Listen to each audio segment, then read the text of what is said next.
Okay, the passenger will go to the beach. Please stand by behind of the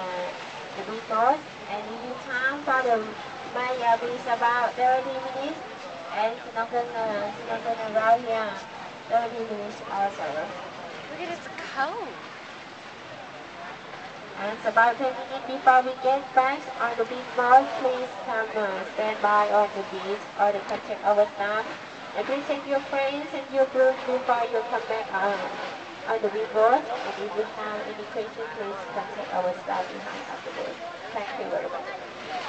Let's go up further. ขณะนี้นะคะเราเดินทางมาถึงเกาะอิคุเลนะคะณบริเวณอ่าวมาหยานะคะซึ่งเราจะมี2พอยต์ให้ท่านเลือกนะคะสำหรับท่านใดที่ต้องการไปเดินล่องชมวิวทิวทัศน์บนหาดนะคะทางเราก็จะมีเรือหางยาวให้บริการนะคะแล้วก็สำหรับท่านใดที่ต้องการจะดำน้ำปูปะการังบริเวณนี้นะคะทางเราก็มีหน้ากากและก็สน็อกเกิลให้แต่ถ้าเกิดว่าท่านต้องการไปบริเวณหาดนะคะเราไม่แนะนำให้นำหน้ากากและสน็อกเกิลไปนะคะเราใช้เวลาอยู่ที่นี่ก็ประมาณ30 นาทีถึง40 นาทีนะคะหลังจากนั้นโปรแกรมตัดไฟของเราก็คือเป็นการล่องเรือชมทัศนียภาพรอบๆเกาะอิเลนะคะ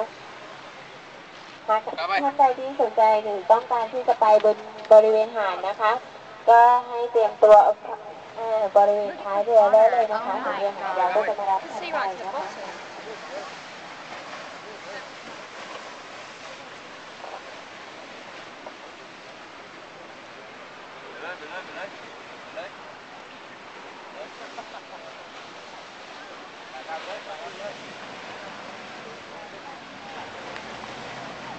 Давай.